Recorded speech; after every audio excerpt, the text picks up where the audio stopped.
जय जिनेन्द्र। अब हम जानेंगे सुख क्या है। सुख दो प्रकार का होता है, एक है टेम्पररी सुख और दूसरा है परमानेंट सुख। तो टेम्पररी सुख क्या होता है? कोई इच्छा हुई और पूर्ति हो गई तो सुख मिला। इसे हम झूठा सुख भी कहते हैं, यानी सुखाभास। सुख नहीं पर सुख जैसा लगता है। मान लो आपका मन हुआ रसगुल्ला खाने का और आपका 2 पीस खाने का ही मन हुआ। ठीक है, किसी ने 4 दे दिए तो खा लेंगे, थोड़ा और अच्छा लगा तो और 2 खा लिए। ऐसा करते करते 10 पीस खा लिए। अब किसी ने 1 किलो ला के रख दिए। अब कैसा लग रहा है?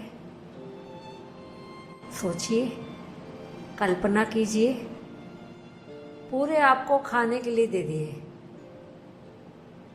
आप कह रहे नहीं, अभी अभी तो मैंने खाना खाया है और उसके बाद 10 पीस भी ले लिए, अब नहीं खा पाऊंगा। नहीं नहीं, प्लीज़, तुम्हारा कितना फेवरेट है, मैं स्पेशली तुम्हारे लिए ही लाया हूँ। अच्छा ठीक है, चलो 2 पीस और दो, 2 और खा लिए। अरे नहीं नहीं, पूरा खाना है। अरे नहीं, ले जाओ। मतलब गुस्सा आएगा, रसगुल्ले पर गुस्सा आएगा, देने वाले पर गुस्सा आएगा। ले जाओ, अब और नहीं, no more, not even a single piece. अरे ये क्या हुआ? जो रसगुल्ला फेवरेट था, अभी तक अच्छा लग रहा था, सुख दे रहा था, अब वही दुख का कारण हो गया। तो क्या रसगुल्ले में सुख नहीं था? तो क्या इच्छा पूर्ति में सुख नहीं था? नहीं, ना रसगुल्ले में सुख था, ना इच्छा पूर्ति में। इच्छा नहीं रही, इसका सुख मिलता है। और हम समझते हैं कि इच्छा की पूर्ति हुई, उसका सुख मिला। और वह भी क्या है? सुखाभास, सुख का भ्रम, झूठा सुख। जैसे कोई व्यक्ति से मिले और अच्छा लगा, किसी प्रिय मित्र से मिले, अच्छा लगता है, 1-2 घंटा बात करे, अच्छा लगता है।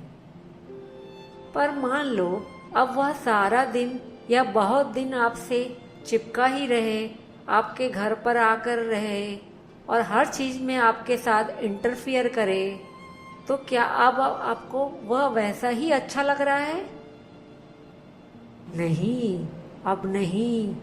क्यों? क्योंकि आपको डिस्टेंस चाहिए, आपको स्पेस चाहिए, जितना चाहा था उतना ही चाहिए। ठीक है, कुछ समय अच्छा लगा, लेकिन हर पल नहीं। तो क्या व्यक्ति में सुख नहीं था?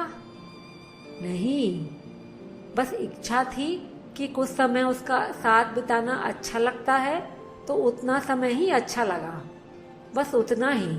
उससे ज्यादा तो दुख का कारण ही हो रहा है। मतलब व्यक्ति में सुख नहीं, वस्तु में सुख नहीं, है कि नहीं? हाँ। सुखाभास जरूर होता है, जो कि भ्रम ही है। तो फिर सुख क्या है, कहाँ है? मतलब सच्चा सुख क्या है? तो कहा, सच्चा सुख वह है जो निरंतर बना रहे, सतत रहे, जो कभी जाए नहीं, सदा ही रहे। और जो सुखाभास है, यानी टेम्पररी सुख है, वह तो आता जाता रहता है, किसी व्यक्ति वस्तु पर डिपेंडेंट है, क्षणिक है। और सच्चा सुख किसी पर भी डिपेंडेंट नहीं है, स्वतंत्र है, खुद में है। तो सच्चा सुख पाने के लिए हमें यह जानना होगा पहले कि मैं कौन हूँ, मेरा स्वरूप यानी स्वभाव क्या है, मैं कहाँ से आया हूँ, क्या यह शरीर मैं हूँ जो हर समय बदलता रहता है? नहीं। क्या शरीर का कोई अंग हूं? नहीं। तो फिर क्या ये रिश्ते, नाते, ये गाड़ी, बंगला, मकान सब मेरे हैं, जो कर्म के फल से मुझे मिले हैं और बाहर में परिस्थिति देते हैं? नहीं। तो जब शरीर में नहीं, तो ये सब कर्म और गाड़ी बंगला मेरे कैसे हो सकते हैं? यानी जो भी चीज मुझसे दूर है और जिनका साथ छूट जाता है, तो वह सब मेरे कैसे हो सकते हैं? जैसे शरीर, परिवार आदि। तो जब श्वास बंद हो जाएगी, यानी आत्मा यानी कि मैं उसमें से निकल जाऊंगी, तो क्या होगा? यह शरीर जला दिया जाएगा। जो आज हमें कहते हैं हम तुम्हें बहुत चाहते हैं, हम तुम्हारे बिना रह नहीं सकते, पर हम देखते हैं कि शरीर छूटने के बाद क्या होता है। वे ही सब कहते हैं ले जाओ, जल्दी ले जाओ। और क्या, वह हमें नाम से भी नहीं बुलाते। जल्दी ले जाओ, बदबू आएगी। तो हमने जाना कि मैं शरीर नहीं हूं, और माता पिता पुत्र आदि भी मेरे नहीं हैं।